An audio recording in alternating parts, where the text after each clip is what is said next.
Family ആയിട്ട് താമസിക്കുന്ന ഒരു ഫ്രണ്ടിന് അനിത ഒരു കേക്കും കൊണ്ട് പോവുകയാണ്, പരിചയക്കാരൻ എന്ന് പറഞ്ഞിട്ട്. എന്താണ് സംഭവിക്കുക കാണാം. ഇന്ന് നമുക്ക് ഇവിടെ തന്നെ കൂടാ, എല്ലാം അറിഞ്ഞിട്ട് തന്നെ കാര്യം. തുടങ്ങാൻ പോവാണ് നമ്മള്.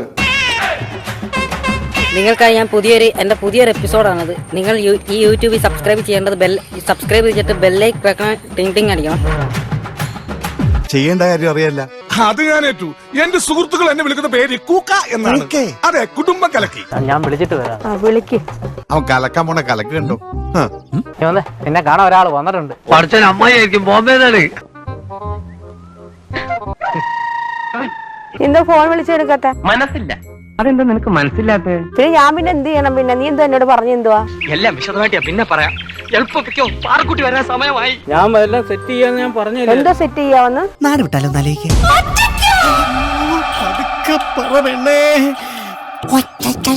നിന്നെ കൂട്ടി എന്നെ ഓട്ടം വിളിച്ചിട്ട് വന്നിട്ട് പറഞ്ഞ് സുരേഷിനെ കാണും, കേക്ക് കൊടുക്കാനാന്ന് പറഞ്ഞു. അമ്പട കള്ള കാര്യം ഒപ്പിച്ചല്ലേ, ഭാഗ്യവാൻ. ഇതാരാണ് നിന്റേത്? എന്റെ ഭാര്യ. നീ കല്യാണം കഴിച്ചിട്ടുണ്ടല്ലേ എന്നോട് പറഞ്ഞേ? അയ്യോ ഞാനോ മനസ്സാ വാചാ കർമ്മണാ ഇവന്റെ സ്വഭാവം ഇങ്ങനെ തന്നെയാണോ? എന്റെ സ്വഭാവം മഹാപെശക. ഞാൻ ആരാന്ന് നിനക്കറിയില്ല. നിനക്കും അറിയില്ല. കേക്കും വേണ്ട, ഒന്നും വേണ്ട. പിന്നെ ഞാൻ അവന് പഠിച്ച കേക്ക് പിന്നെ ആർക്ക് കൊടുക്കണം? പിന്നെ പ്രേമം ദിവ്യമാണ്, അനശ്വരമാണ്. അത് വാക്കിലും മധുരത്തിലും ഒക്കെ അനുള്ളതല്ല. എന്നെന്തിനാ നോക്കുന്നേ? അല്ലാതെ ഇതെല്ലാം കൂടി നമ്മള് കുറ്റായോ? അല്ലടാ എന്റെ കുറ്റ. എനിക്ക് അവനെ അറിയാം. ഞാനൊക്കെ ചെലവിന് കൊടുക്കാറുണ്ട്.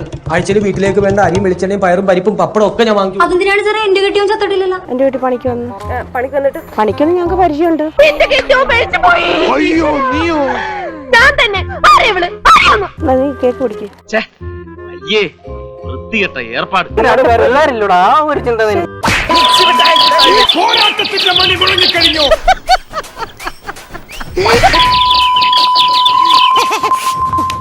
നിൽക്കുന്നില്ല.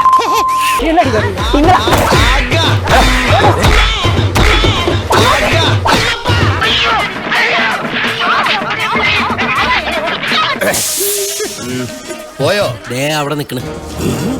പോകുമ്പോ ഒന്ന് പറഞ്ഞേക്കണം. എന്റെ പായം തലങ്ങനെ അപ്പുറത്ത് കിടക്കാം, ഒന്ന് ഉറങ്ങണം. അയ്യോ ചീത്ത ഒന്നും വിളിക്കാതെ. നിന്റെ അമ്മല്ലേ? നിനക്ക് അങ്ങനെ തന്നെ കാണോടാ. നീ ആരെ കുണപ്പിക്കേണ്ട കാര്യമില്ല. ഇങ്ങനെ തെറി വിളിക്കല്ലേ, ഒരു മനസ്സിനാണ് ഞാൻ. അടഞ്ഞു ഒതുങ്ങി കഴിയുന്ന ആമൃതം വരെ നീ വെള്ളത്തിലാക്കോ അല്ലേടി? അയ്യോ ചേച്ചി, എന്നെ ആകെ തെറ്റിദ്ധരിച്ചിരിക്കുക. കുണപ്പിക്കാൻ നടക്കരുത് നീ കേട്ടോ. ഈ തൊളതിരിയാത്തവനൊക്കെ കൊണ്ടുപോയ ഒരു മയിലും കിട്ടത്തില്ല. എന്റെ ഡാഡി പറഞ്ഞാലുണ്ടല്ലോ ഒറ്റടത്തിനെ പറഞ്ഞു വിടില്ലട്ടാ. ഒറ്റ തൊഴിയും വെച്ചോണ്ടല്ലോ. എന്തോ കാര്യം എന്തുവാ? ഇവിടെ അറിയോ? എനിക്ക് അറിയില്ല. ആരാ, എന്താ കാര്യം? നിങ്ങളൊന്ന് സ്നേഹമായിരുന്നു ഇപ്പോൾ പറയുന്നത്. പച്ചക്കല്ലാണ് ഡാഡി ഇവിടെ പറയുന്നത്. എന്താ പറഞ്ഞു? നിന്റെ മൂക്കാമട്ട് അടിച്ചാൻ പൊട്ടിക്കേ. ഞാൻ കല്യാണം കഴിച്ചിട്ട് ഇല്ല. ഉണ്ട് ഇല്ല.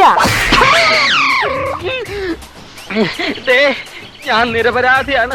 എന്റെ മനസ്സിൽ നിങ്ങളുടെ രൂപം മാത്രമേ ഉള്ളൂ. കൈ ചൂണ്ടി സംസാരിക്കുന്നത് പെണ്ണോന്ന് വിചാരിച്ചിട്ടാണ്, ഇല്ലെങ്കിൽ കാലി തൂക്കി ഞാൻ തറയിലടിച്ചാൻ. നീ മിണ്ടരുത്. നീ മിണ്ടാറാവുമ്പോ ഞാൻ പറയും. ഞാൻ പൊക്കളെ. ഇത് ജാക്കിച്ചാന്റെ പെങ്ങളാ. അവളോട് രമ്യടുത്ത് എല്ലാം വൃത്തിയായിട്ടവനെ ഉമ്മ വെച്ച് കളിക്കുന്ന ചെവിയും കട്ടൂടാ കണ്ണും കണ്ടൂടാ. ശിവനെ ഇത് യാത് ജില്ല. രമ്യടുത്ത് എല്ലാം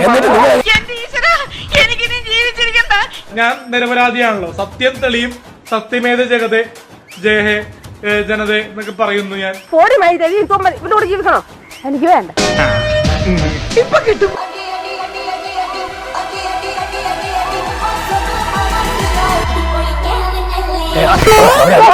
എന്റെ കഴുത്തിന്റെ പുറത്ത് മേൽ തലയുണ്ട്.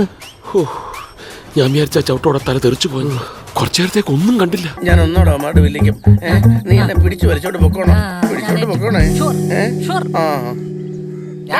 അടിച്ചതിന് പ്രതികാരം ഞാൻ ചെയ്യും. ആ കണ്ണീര് തുടച്ചിട്ട് പറ, കുറച്ചുകൂടി വിശ്വസിക്കാൻ തോന്നുന്നു.